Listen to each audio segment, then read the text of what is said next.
really nice privilege, and all of you here. Demetrius comes to the office late at night after organizing, after getting voter registration, out of coordinating with many of you and the groups that you're affiliated with.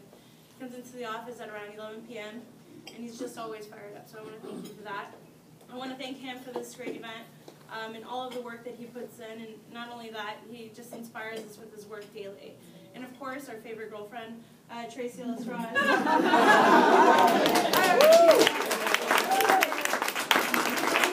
I'm sure I'm the first one to ever make that pun, but we really appreciate it. At least you didn't say a supreme woman. I hear that one too. But I really want to appreciate you all for being here today.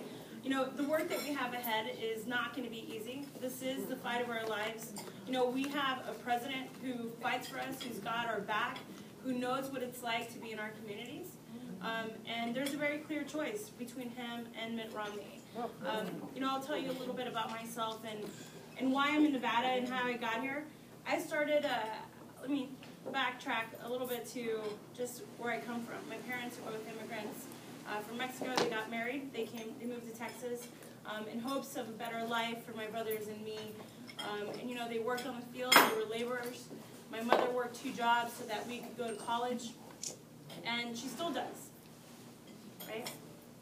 And she raised 3 boys and myself. And what she always told us growing up is the reason she works hard is so we wouldn't have to work as hard, so that we could get an education, so that her little girl could dream big enough to one day be the general election director for the President of the United States in Nevada.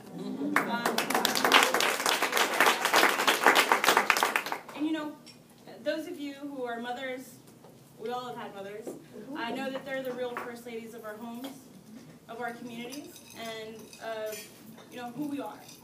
My mom, we grew up poor, but we never felt poor because we were always united as a family, and I always knew my mom was going to be there. There was one time that we were at the grocery store. I went home for Christmas one year. We ran into my old pediatrician. And my old pediatrician said to my mom that he really missed the scrubs she used to make. And I said, oh, that's interesting. I didn't know you used to make scrubs. And she said, well, I used to do it because otherwise I couldn't afford for you guys to get the vaccines that you needed or the medicines that you needed. And I knew that you had to go to the best pediatrician. And I was never going to stop until I knew that you had the best care. Right? When my mother grew up, every day, she's one of those moms who says, I used to walk 10 miles to get to school, except she really did. And she sold candies on her way to school, homemade candies, so that she and her brothers would have enough money to pay for their books, to pay for their shoes, to stay in school and not drop out. So I'm very lucky, right? And everything I am is because of her. And similar to me, the president has been influenced by his mother, who was also a single mother. And in a big way, that's why I'm here in Nevada. And that's how I got here. I started organizing in Nevada 5 years ago. Now, nobody tried to bum rush the room, but I was field organizer for Hillary Clinton. And I started out, and I was the first organizer hired on the ground here. And I got here, and I was bright-eyed and bushy-tailed, and I'm just saying to myself, I'm living the American dream, and things are great, and I'm living in Vegas, and I can't wait to staff Senator Clinton, and and I get here, and they're like, here's your clipboard. I'm like, okay, all right. So maybe I don't need the suit, maybe I can do that. And the first House meeting I went to was in central Las Vegas. It was 8 African-American women who were single mothers. And when I was going around the room asking them, why do you support the senator? What are the issues important to you? To be honest, they were upset. They were frustrated. They were having a really hard time. And I left that House meeting feeling defeated. I left that House meeting thinking, I'm just one, I went from being on top of the world to being like, I'm just one person, and the senator is just one person. And I thought to myself, what am I going to do? Right? I don't have the solutions. I've never even been in this experience before. What do I do? You want to know what I did? I asked them to join me on knocking on doors. I asked them to join me in registering voters.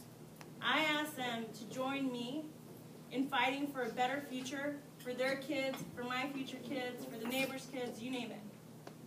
Right? Because that is the power that our campaign has always been about. It's always been about the stories of our supporters. It's always been about the stories of our voters. And the difference between the president and Mitt Romney is that it's about every American story, not just 47% or 53% or anything. And that's what I'm here to ask you to do. We've got less than 2 weeks to register more voters than you want to know. Trust me. And we really need your help. Every single day, we need to be out there registering voters. Carry voter registration forms with you. Mobilize the people in your communities that are already part of a group. Those neighbors that you know are not registered to vote, we really need you to go register them to vote. We need you to help us get new people in the door.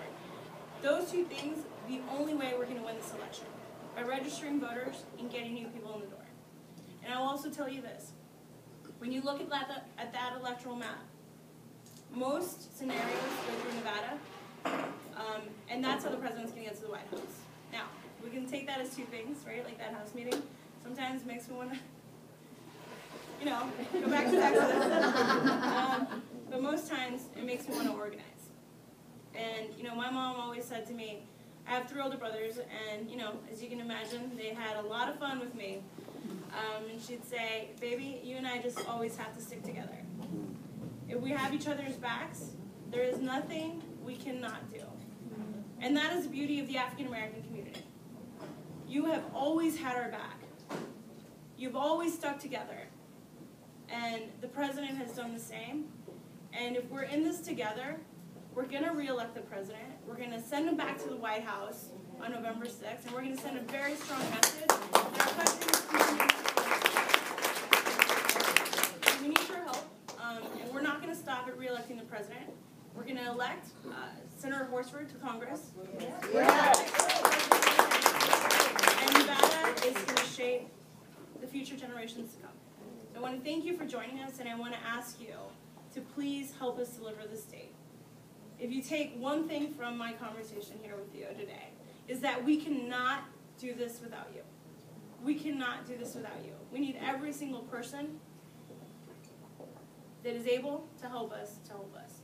And the best way to do that is by volunteering with our campaign, by being that story, by being that narrative, and 2, helping us represent all of those people that are not registered to vote, that don't have a voice, and getting them to turn out to vote. So we need your help. We're going to keep fighting, and I'm going to tell you the same thing I told my team last night. It's going to be hard. It might be a little dirty. It's going to hurt, but the only thing left to do is win. And that's where we're headed. Thank you so much for your time. Here. And thank you, everyone.